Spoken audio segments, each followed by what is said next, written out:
So you said the EU has a longer history of engagement with Africa, and it's also less clear about its agenda than China, for example, or less.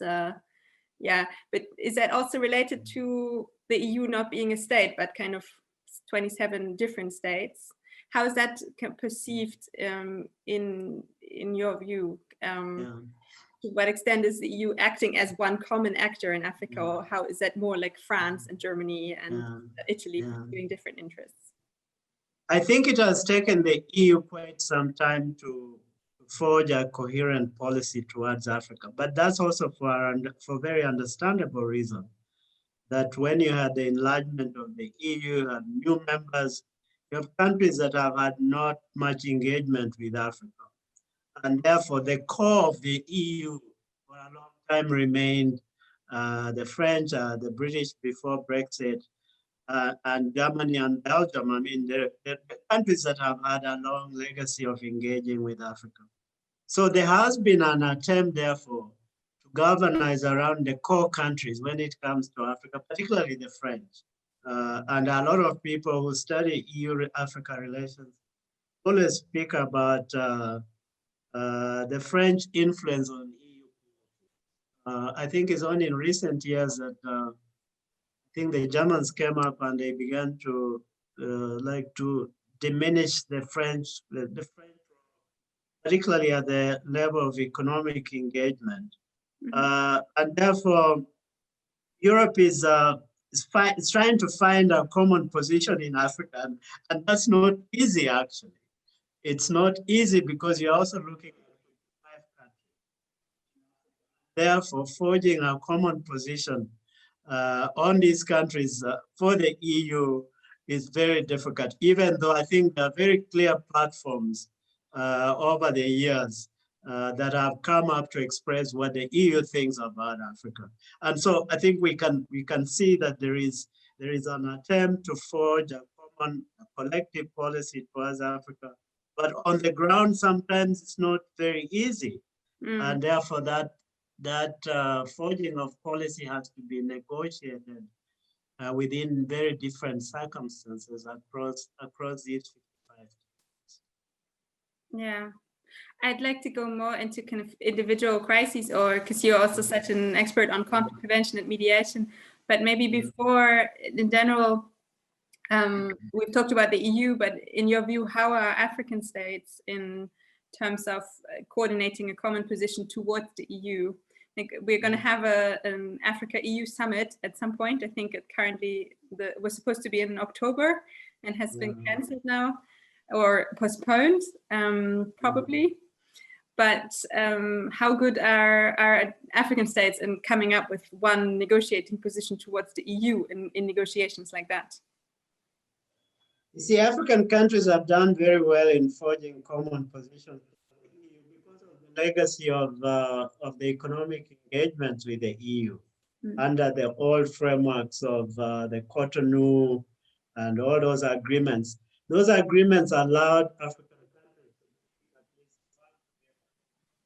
least some common positions towards Europe. But I think as you've seen the decline of those arrangements, particularly with the end of the Cotonou agreements on trade and investments, the African position is becoming even much more polarized because those economic partnership engagements that Africans engaging with Europe have tended to fragment African positions when it comes to Europe. But I was saying that previously, I think you had more coherent, more cohesive voices when Africa was negotiating as a bloc alongside the Caribbean and the Pacific countries, the economic arrangements that were there previously. But you don't see that as much now. So the closest we come to a combination of the African position with the EU is actually through the African Union. The African Union has some initiatives, they have some engagements with the EU, particularly at those big summits that you are talking about. There was one, I think the last one was in Brussels.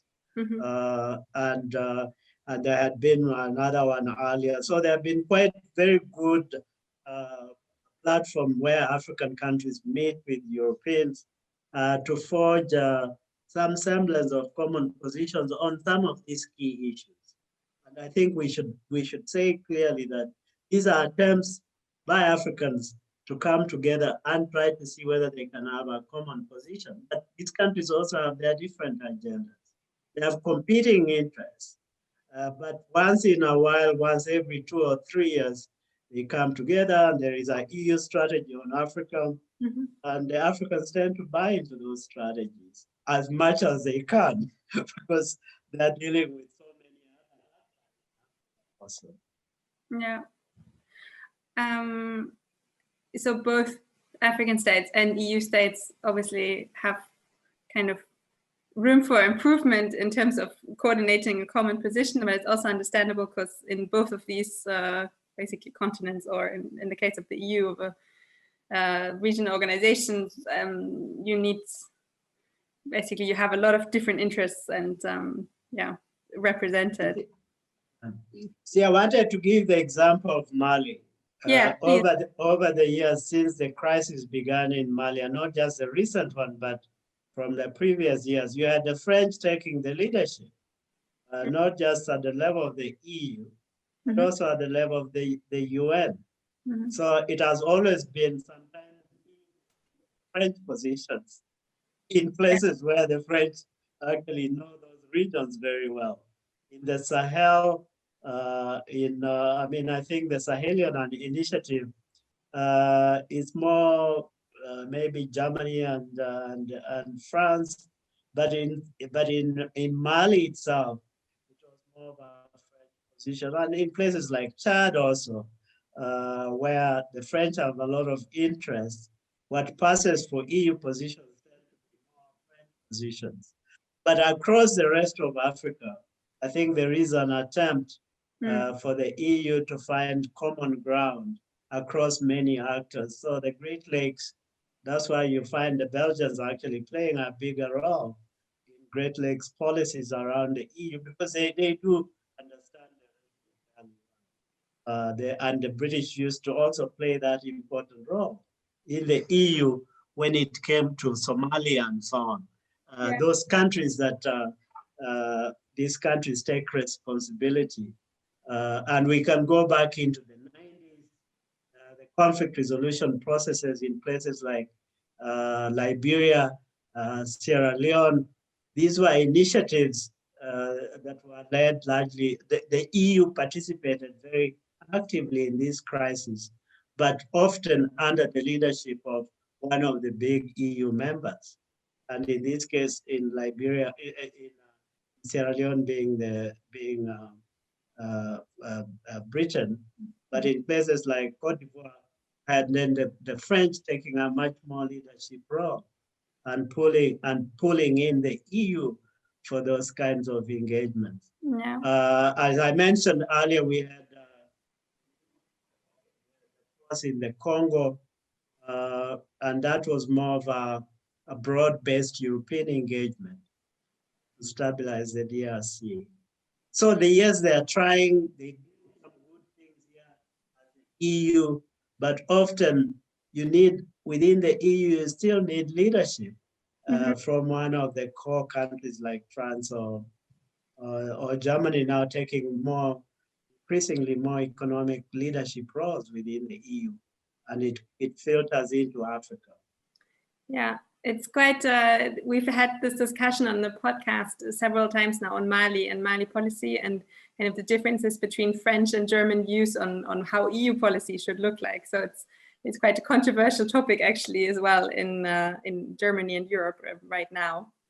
But maybe to broaden our view a bit again on, in general, where do you see a role for the EU in terms of making contribution on the continent, on the African continent, on conflict prevention or conflict resolution right now? Like, which crises do you think? You mentioned the Sahel and you mentioned DRC.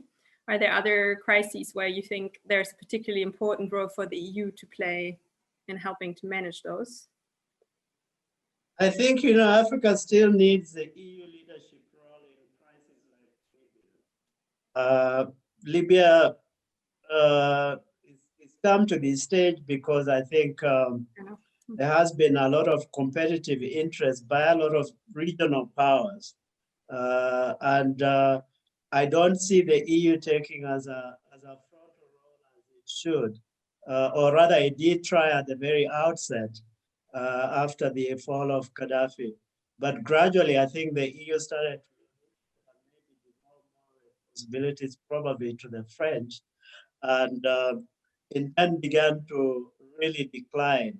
So what we need is actually a much more unified EU voice on how to stabilize the Libyan situation, alongside, I think, the initiatives that are in place, particularly the initiatives by the United Nations and so on. So I see that as a big area. I also see the EU as not having to give up on Somalia, because we need, ultimately, we need a stable and a reconstructed Somalia. There is also a lot of loss of interest and attention to Somalia because of the emergence of new actors like Saudi Arabia, Qatar, and so on. Yet these are traditional roles that the EU was actually stand up and make big positions on where they think these countries should be, or IGAD countries, or whatever, the regional actors. This is how they should be working a long-term process of stabilization of Somalia. Because if we don't resolve the Somali crisis, the Horn of Africa is going to be in a profound period of instability for the next 30 or so years. And that's not good for the region at all. And the EU needs to come up and push probably for a more UN engagement in the stabilization of Somalia. So those to me are the two big areas. In addition to the Sahel, I think in the large Lake Chad Basin, the EU has been playing a critical role there in Niger and all that. And but those are very difficult places to be operating for the EU. Because they require a lot of deployment of military resources. But there are also areas that are not easily managed within 5 or 10 year time frames. Because in the Sahel, you are talking realistically of an engagement of about 15 to 20 years to get some traction on the region. So if the EU has to be engaged there, it has to be in there for the long haul. And is there anything in particular you think that EU should do better in the Sahel right now? You see, the debate has always been the balance between development assistance vis-a-vis military or the military. So I think the EU has done very well on that score. I mean, they are spending as much on development assistance in the region. They have been there for many years. As I said, they know all the actors. So the balance between security and development assistance, I think for the EU, they make the right balance in places like the Sahel. I think the issue around the Sahel is that it's just an intractable conflict that regional actors probably would need to take more local ownership and not rely just on the EU or other external actors. So I think the balance is correct. People would argue maybe we need more economic assistance, but how do you get more economic assistance to societies that have failed, or to the states that can't even control their neighborhoods, their periphery? So the balance, I think it's fine. I noticed that when you listed the crisis that you think the most you would need EU engagement the most, you didn't mention Sudan or South Sudan. You're researching South Sudan as far as I understood, but you don't see a bigger role in either of these states for the EU?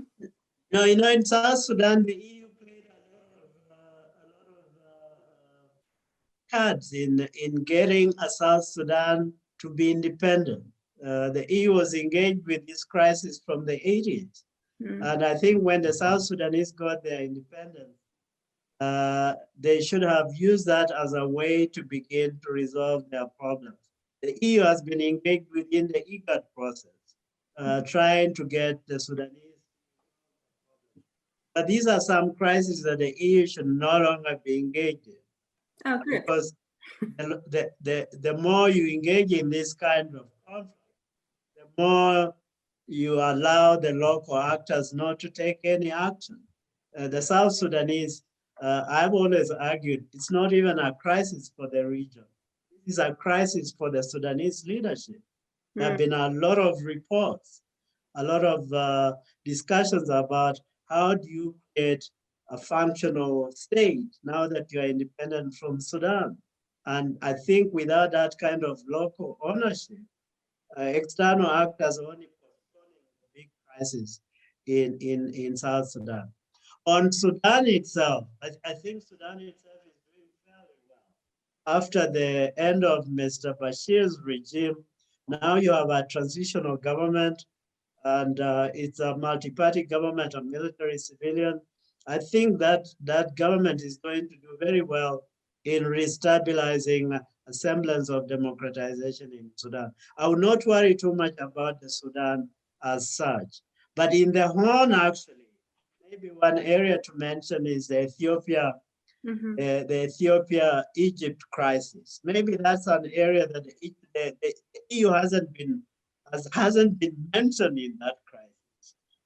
And it's important that you have an old actor who is trusted by both parties to engage in the water, in the dam crisis, in the Horn of Africa, the Grand Renaissance Dam. And I think the Ethiopians would prefer a European voice on those issues than an American voice. I think they would trust that the EU would take a much more even-handed approach to crisis. So I would worry more about the Grand Renaissance Dam than what is happening. I think that the Sudanese can resolve their own problems right now. And I don't think the EU should be involved in that.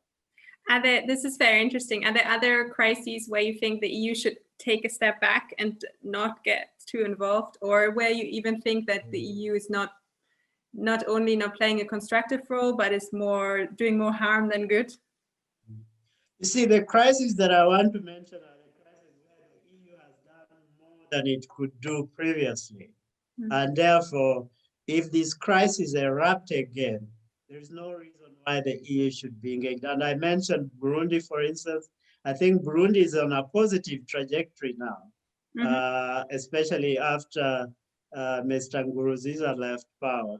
The new government is trying to re-engage itself, legitimate itself. The EU has sanctions against Burundi, but maybe I would suggest as a confidence building measure, maybe those sanctions should be lifted because I think there is a regime there that looks like it's going to do things differently. I would not recommend continued engagement of the EU in the DRC. Although we are going to have a crisis in the DRC because Mr. Kabila is still very much around and Mr. Tshisekedi is too weak to manage Mr. Kabila. So I see that as a crisis that is going to come up within the next few years, particularly when there are next elections.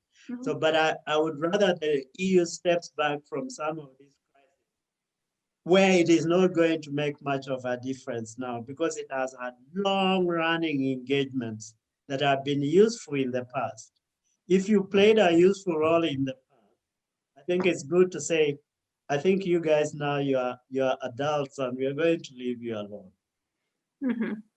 Yeah. So you mentioned migration earlier and having to address that more from a political angle and an economic angle. Is there other things that you think on EU policies in general on conflict prevention, stabilization, or peace building that the EU should improve? I think the whole argument has just been in the discussion around conflict prevention and how much is devoted to conflict prevention broadly. Yeah. And so one can make a case. The EU has engaged the African Union, it has engaged the regional economic communities on issues around conflict prevention. My suggestion would be that the EU should be engaging more the REX should be engaging the REX more than the African Union, because the African Union is still very distant, and its contribution to conflict prevention in Africa is not very apparent, and therefore more localized engagements with the regional economic communities on conflict prevention, defined very broadly as investing in in functional societies, building democratic systems, localized systems of governance at work, investment in informal economies, all these rubric of economic engagements that are going to allow these countries to begin to address some of the problems that are going to come. And then the youth also, the youth are an important factor. And I can see the EU engaging the bigger issues around youth in Africa from a conflict prevention perspective. I think we need more focused policies on how to help countries create jobs and create meaningful opportunities for youth in these countries. So to me, that's a wider array of what I call conflict prevention engagement, but not at the level of the African Union, which the EU tends to take more seriously than I do. Yeah, maybe just looking ahead now, because I mentioned before that there was supposed to be this EU-Africa summit in October this year, 2020, but because of the coronavirus, it has been moved. And now will most likely, as I understand it, take place at some point in 2021. Is there anything in particular in this field of peace and security where you think this is what would be important to come out of the summit?